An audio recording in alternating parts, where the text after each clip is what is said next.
streets talk to the people. Knowledge talk.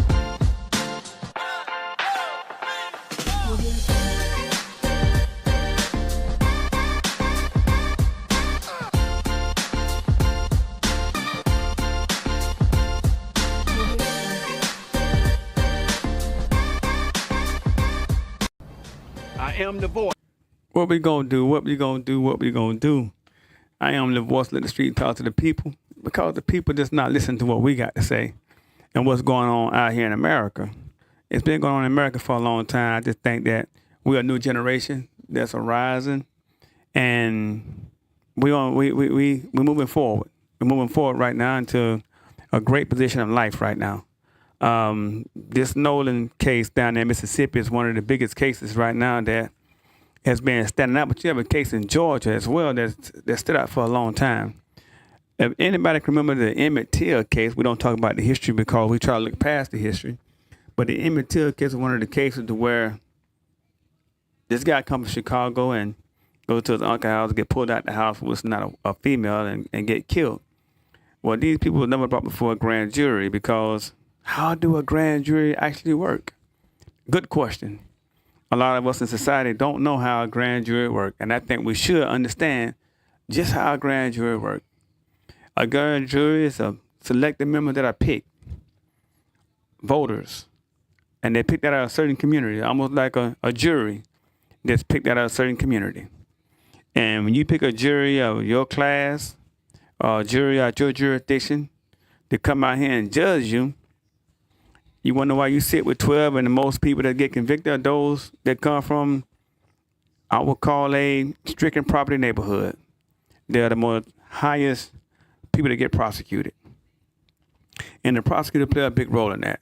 A grand jury, to talk about it, is a legal body comprised of lay people that determine whether there's enough evidence to bring charges to trial. But now during this grand jury proceeding, the prosecutor present an accusation and supported evidence to the grand jury that's given to them by the police department, by witnesses that they're spoken to, by private detectives. These statements are given to lay people who don't know nothing about the law. I mean, don't have any clue of the law. They might watch the news every day. We don't know what part of the community they come from. If they come from our community, if they come from a community where they understand what's going on in our society, we don't get the opportunity to tap into that, because what they will tell us is that you're impeding upon the integrity of the system. That means that we don't want to compromise the system with any outsource coming towards our grand jury to affect the weight of how they judge the evidence of an accused. That's what they tell us. Well, in this Nolan case, the funny thing about that is that we don't have any idea of who these people they selected to be among the grand jury. And the prosecutor taking so long to prosecute the case, we don't have any idea of what information that they're giving to the grand jury. We don't have a clue. We don't have anybody that sit neutral inside these situations to say, hey, if they're being biased or they're being prejudiced. We don't have a clue. We don't have no idea. But we do know over the last 100 years or longer, we have been subjected to the criminal justice system at a high rate, at the highest rate. Even the Latinos over here in America have been subjected to them. Brothers out of Haiti has been subjected to them. We have been subjected to this criminal justice system that they have created at a high rate over 100 years. We were just thinking about how the laws have changed in a direction to where you're speaking about redistricting our community, our voting rights. We're just showing how the laws have changed, and you're saying, where do we stand up at? Where do we start taking a stance at? Where do we start standing up? And when we stand up, do we got to go through their system? I don't think we have to go through their system. I think that we have enough power in America.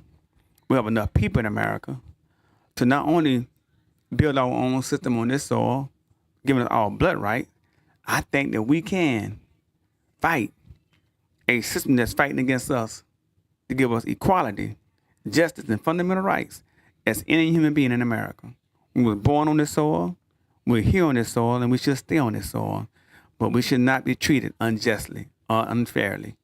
And I think that this is the time that not only should we stand up and fight, this is the time that we should change the direction in which America is headed.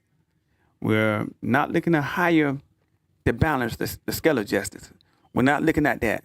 No, we're looking at the situation to say we think differently, we act differently, and we should be judged differently. And we shouldn't be judged by your system. We should be judged by our own kind, because we know how we think, we know how we operate, and we know how we live. That's important. May the streets talk to the people, because the people not listening. Peace out. You gotta stay in the cold. You gotta stay ready. It's gonna be freezing. It's gonna be freezing. And just know when it's freezing, you doing something. And when you doing something, it count. When you ain't doing shit, it don't count. And you don't wanna wake up one day and everybody look at you and you ain't never did shit that counted. You ain't never did nothing that matter. Your mama deserve better. Your brothers, the real niggas that love you. Keep standing in the cold and it's gonna count.